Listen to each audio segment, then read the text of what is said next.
Parents మెచ్చిన university సంకల్ Chand Patel university Gujarat. ఇది వేరే ఈ టాపిక్. యాక్చువల్లీ స్టేజ్ మీదకి మీరు వెళ్ళేటప్పుడు రష్మిక మీ ఫ్రెండ్ అని చెప్పి చెప్పడం జరిగింది. ఎందుకు చెప్పారు? యాక్చువల్ ఆ టాపిక్ ఎందుకు వచ్చింది? రష్మిక ఫ్రెండ్ ప్రేరణ అనేసి లైక్ ఓటింగ్ గురించా లేకపోతే ఎందుకు చెప్పింది ప్రేరణ ఆ టాపిక్? నాకు అసలు రష్మిక మ్యాటర్ వచ్చిందే నచ్చలేదు. నాకు ఇప్పుడు దాకా లైక్ ఈ కామెంట్స్ లో కానీ ఇప్పుడు ఇంటర్వ్యూస్ లో కానీ ఇది వస్తుంది కూడా నాకు నచ్చట్లేదు. ఎందుకంటే నేను అనుకున్నా ఇది వచ్చేది నాకు ఎఫెక్ట్ అవ్వకూడదు. నేను ఎప్పుడు రష్మిక మ్యాటర్ తీసుకురాలే. నేను ఫస్ట్ ఇంట్రొడక్షన్ లోనే ఎవరు నాగ్ సార్ కి టీమ్ కి చెప్పారో తెలియదు, కానీ ఆయన అది అడుగుతారు కూడా అని నాకు తెలీదు. ఎక్స్పెక్ట్ చేయలే. నీకు ఒక సెలబ్రిటీ ఫ్రెండ్ ఉంది కదా అని అడిగేశారు. నాకు రియలైజ్ కూడా కాలేదు ఎవరనేసి. అండ్ నాకు ఇప్పుడు గుర్తులేదు ఆయన చెప్పింది ఆయననే రష్మిక పేరు చెప్పారా లేకపోతే నేను చెప్పానా తెలీదు. మీరు చెప్పారు పేరు, ఆయన అడిగారు, జస్ట్ క్వశ్చన్ అడిగారు. ఆయన నాకు ఆమె గురించి అడిగారు. సో చాలా పెద్ద సెలబ్రిటీ, చాలా మంది తెలుసారంటే చాలా పెద్ద సెలబ్రిటీ మా ఇండస్ట్రీలో, నీకు ఆమె తెలుసు అన్నారు. అప్పుడు నాకు ఫ్లాష్ అయింది, రష్మిక. సో అది ఆయనకు ఎవరు దాని గురించి చెప్పారో తెలీదు. అండ్ అప్పటి నుంచి స్టార్ట్ అయిపోయింది ప్రతి ఒక్కరు దాని గురించి అడగడం. And I don't like it. ఎందుకంటే అది ఇలాంటి ఆమె ఇప్పుడు ఏ స్టేజ్కి వెళ్ళిపోయిందో, ఇప్పుడు బిగ్ బాస్ సంబంధించిన దాంట్లో ఈజీగా ఎవరైనా మిస్అండర్స్టాండ్ చేసుకోవచ్చు. రష్మిక గురించి మాట్లాడుతుంది అంటే పాపులారిటీ కోసమా అనేసి. నాకు అసలు వద్దు ఇది. నేను ఇప్పుడు కూడా వేరే ఇంటర్వ్యూ వాళ్ళు వస్తే రష్మిక గురించి ఏమైనా క్వశ్చన్ ఉంటే ప్లీజ్ నన్ను అడగకండి, ఎందుకంటే చాలా అయిపోతుంది. నేను మాట్లాడేది నా గురించి చాలా ఉంది. సో ఇది ఒకటి అడ్డం పెట్టుకుని మాట్లాడే అవసరం అదే. మీరు లోపలికి వెళ్ళేటప్పుడు ఆ సిచ్యువేషన్ లో ఎందుకు చెప్పింది, మళ్ళీ వీళ్ళిద్దరు రూమ్మేట్స్ అంట, దీని గురించి ఇప్పుడు ఆయన క్వశ్చనే అడగకపోతే నాకు ఎక్కడి నుంచి వస్తుంది? సో వాళ్ళు అది ఎందుకు క్రియేట్ చేశారు? ఇప్పుడు సూర్య గారు వస్తే కూడా, సూర్య గారు వచ్చారు, ప్రతి ఒక్కరి గురించి వాళ్ళు ఇంట్రొడక్షన్ ఇచ్చారు. వీళ్ళు యూట్యూబ్ చేస్తారు, వీళ్ళు డాన్స్ చేస్తారు. నా మీద వచ్చినప్పుడు ఈమె రష్మిక చైల్డ్హుడ్ ఫ్రెండ్ అన్నారు. అసలు అప్పటి కూడా అనుకున్నా, అరే ఎందుకు అక్కడ ఎందుకు అది చెప్తున్నారు అనేసి. సో అది చాలా పాయింట్స్ లో అరే అవసరం లేదు కదా అనే పాయింట్స్ లో కూడా దాని గురించే మాట్లాడారు. సో ఐ డోంట్ నో, అంతే. అనుకున్నా అది వస్తూనే ఉంటది టాపిక్, అది వస్తూనే ఉంటది. ఎందుకంటే అది పెద్దది. ఇంకెక్కడి నుంచి అది కంటిన్యూ అవుతుంది. ఏం చేస్తారు మరి? ఇగ్నోరా? అంతే, ఇలా ఇగ్నోర్ నవ్వేసి అలా తెలిసేయడం. హౌస్లో ఎవరిని బ్లాక్ చేసుకోవాలి, ఎవరిని ఫ్రెండ్ చేయాలి అన్న సిచ్యువేషన్లో వస్తే అందరినీ ఫ్రెండ్ చేసుకొని సోనియాని మాత్రం అలాంటి పర్సన్ నా లైఫ్లో వద్దు ఇది అని చెప్పి మీరు చెప్పడం జరిగింది. కానీ మీరు సోనియా పెళ్ళికి వెళ్ళారు. ఎలా? ఇది నాకు అర్థం కాల. నేను ఫస్ట్ ఆఫ్ ఆల్ వాళ్ళు మాకు చెప్పింది ఏంటంటే, మీరు ఫాలోలో మినిమం ఒకటి పెట్టేసి ఎంతమైందనే పెట్టొచ్చు, బ్లాక్ లో 100% ఖచ్చితంగా ఒక్కరు ఉండాలి అని చెప్పారు. అండ్ బిగ్ బాస్ చెప్పిన మాట ఏంటంటే, మీరు ఎవరిని పడట్లేదో, ఎవరిని మీరు హౌస్ తర్వాత కలవకూడదు అనుకుంటున్నారో వాళ్ళని ఇక్కడ పెట్టండి అని ఆయన అనౌన్స్ చేశారు. ఆయన అనౌన్స్ చేసిందే నేను రిపీట్ చేశాను, నేను కలవకూడదు అనుకుంటుంది అనేది ఇలా పెట్టాను. కానీ అది అక్కడ ప్రక్రియ చేయాలి. సో ఉన్న వాళ్ళలో నేను అందరినీ పెట్టలేదు, నేను 7 or 8 మెంబర్స్ నే పెట్టాను. అంటే ఈమెను మెన్షన్ చేశారు కదా, లైక్ ఎవరినైనా కలుస్తాను కానీ ఈమెను అయితే ఎవరినైనా కలుస్తాను అని చెప్పలేదు. బట్ అది ఎంత వచ్చిందో తెలీదు. ఐ సెడ్ కొంతమందిని పెట్టేసి వీళ్ళతో నాకు మంచి బాండ్ వచ్చింది, వీళ్ళని పక్కాగా కలవాలి అనుకుంటున్నా, ఎందుకంటే ఈ బాండ్ కంటిన్యూ అయితే చాలా బాగుంటది అనిపిస్తుంది. బట్ అలానే అప్పుడే ఆమె మళ్ళీ హౌస్ బయట నుంచి వచ్చి మళ్ళీ నామినేషన్స్ లో నాకు చాలా గట్టిగా చాలా చాలా నెగిటివ్ గా మాట్లాడింది. సో అక్కడ ఉన్న వాళ్ళలో నేను ఖచ్చితంగా ఒకరిని పెట్టాలి అంటే నేను సోనియాని పెట్టాను. అండ్ చెప్పేది కూడా బిగ్ బాస్ ది బాయ్స్ దే నేను క్యాచ్ చేసి అదే విధంగా చెప్పాను కాబట్టి ఇట్ వాస్ లైక్ నేను ఇప్పుడుకి కలవను ఈ అమ్మాయినే అనేసి ఉంది. దాని తర్వాత బయటికి వచ్చాక ఇప్పుడు ఫినాలే వచ్చి నేను సోనియాది ఇమిటేషన్ చేశాను స్టేజ్ మీద నాగ్ సార్తో, సోనియాతో మాట్లాడాను, అదంతా ఓకే. పెళ్లి గురించి తెలిసింది. నేను అన్నాను నేను వెళ్ళను ఎందుకంటే బాగుండదు, ఇప్పుడే అది బ్లాక్ది అంతా అయింది, ఎంత నేను అది ఒక బిగ్ బాస్లో చెయ్యాలి అనుకున్న ప్రక్రియ అని నేను ఎంత చెప్పినా అది బాగుండదు. ఎందుకంటే డెఫినెట్లీ ఎవరో ఒక్కరైనా వస్తారు. నువ్వు బ్లాక్ లో పెట్టావు కదరా, ఎందుకు అంటే ఫేక్ గా ఉన్నావా అలా వచ్చేస్తుంది. బ్లాక్ లో నేను జస్ట్ పెట్టాలి ప్రక్రియ కాబట్టి పెట్టాను. సో నేను చెప్పాను, నేను శ్రీపద్కి చెప్పాను, మా నాన్నకి చెప్పాను. సోనియా మా నాన్నకు కూడా ఇన్విటేషన్ ఇచ్చింది. దగ్గర నుంచి యశ్వీర్ అండ్ సోనియా ఇద్దరు నాన్నని పిలిచారు, శ్రీపద్ని పిలిచారు, నేను బయటకు వచ్చినప్పుడు నన్ను పిలిచారు.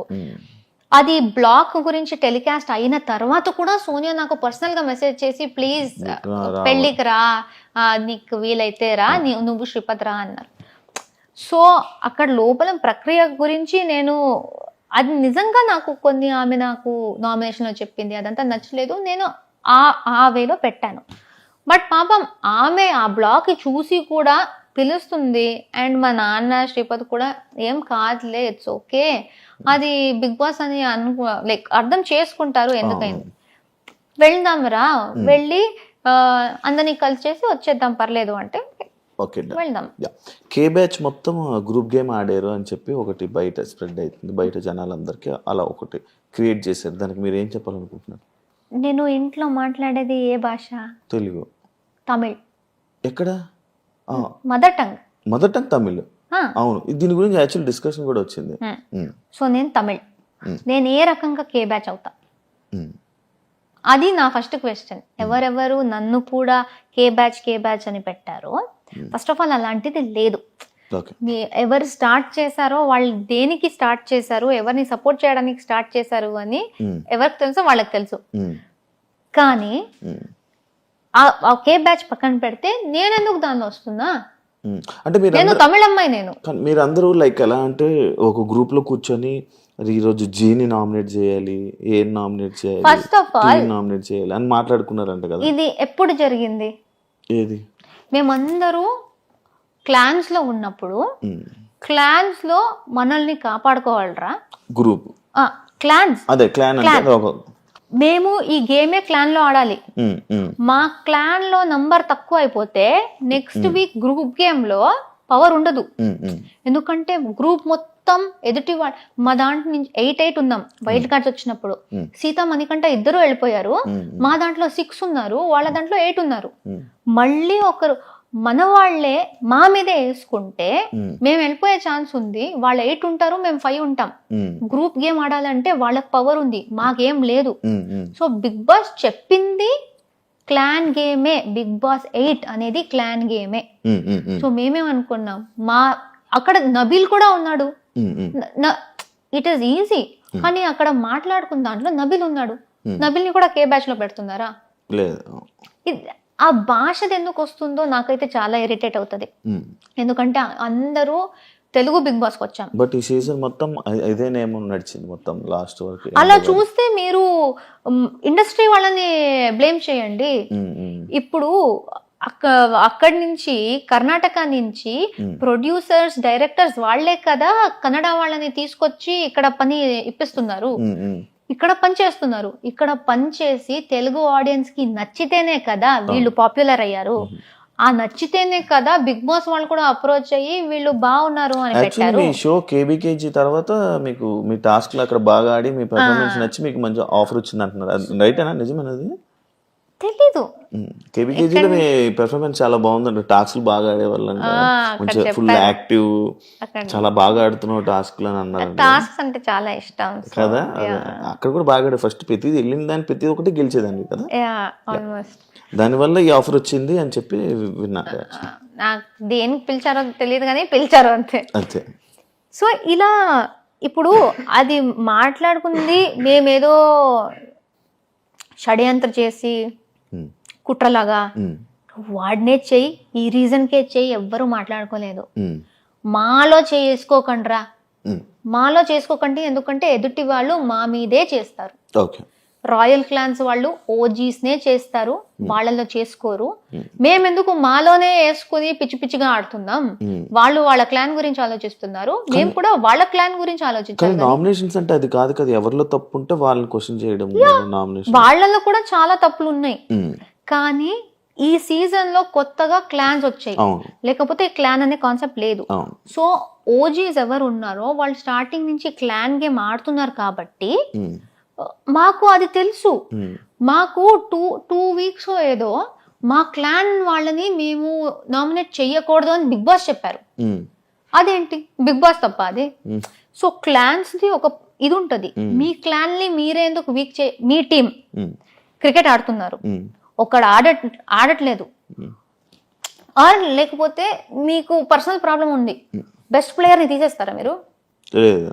పెట్టుకుంటా. టీమ్ గేమ్ అనేది టీమ్ గేమ్. సో మా సీజన్ లో కొత్తగా జరిగింది టీమ్ గేమ్ అనే కాన్సెప్ట్. అది బయట కొత్తది కాబట్టి అందరికి అర్థం కాలేదు. మా టీం ని మేము ప్రొటెక్ట్ చేసుకోవాలి, ఎంత గొడవ అయినా మాలో మేము మాట్లాడుకుని సార్ట్ చేసుకోవాలి. కానీ మా టీం ని వీక్ చేయాలి, ఒకరిని తీసేయాలి అనుకుంటే మాకే ప్రాబ్లం, అది సర్వైవల్ ప్రాబ్లం. మళ్ళీ నెక్స్ట్ నామినేషన్ మా మీద పడుతుంది. సో అది అలా మాట్లాడుకున్నప్పుడు నబీల్ కూడా ఉన్నాడు. సో వాడిని ఎందుకు పెట్టలేదు? సో ఈజీగా ఈ గ్రూప్ అని చెప్పడం చాలా easy, but it is very wrong. మేము తెలుగు షోలు చేస్తున్నాం, తెలుగు బిగ్ బాస్కి వచ్చాం, అందరితో తెలుగులో మాట్లాడుతున్నాం, షో మొత్తం తెలుగులో చేస్తాం. కన్నడ ఎక్కడి నుంచి వస్తుంది? నువ్వు పుట్టింది నీ తప్ప ఇంట్లో మాట్లాడడం. నన్ను కూడా కేలో వేస్తారు, బట్ నేను ఇంకో నేను తమిళ్ నేను. సో ఏం చెప్తారు దాని గురించి? మీరు తప్పుగా వేరే ఏదేదో బ్యాచ్ క్రియేట్ చేసుకుంటూ, సంబంధం లేని బ్యాచ్లు, భాషకు సంబంధం లేదు. ఎందుకంటే ఆ షోలో తెలుగు మాట్లాడుతున్నాం, అందరూ తెలుగు, అందుకే విన్నర్ అయ్యారంటారా? జనాలు కదా ఓట్ చేసింది. మీకు అంత ఉంటే భాషది ఓట్ చేయకండి, నబీల్ని గౌతమ్ని టాపిక్ తీసుకెళ్ళండి. మీకు తెలుగు ఇంపార్టెంట్ అంటే అక్కడ క్యారెక్టర్ చూస్తారు, టాస్క్లు చూస్తారు, మీరు ఎలా ఉన్నారు చూస్తారు, అదే కదా లాస్ట్ లో మ్యాటర్ అయ్యేది. అది చూసి ఒక విన్నర్ వచ్చారు. ఇప్పుడు ఎవరెవరు ఈ భాష గురించి చెప్పారో వాళ్ళకి పెద్ద ఆన్సరే దొరికింది, ఎందుకంటే తెలుగు ప్రేక్షకులే చూసి నిఖిల్కి ఓట్ చేశారు.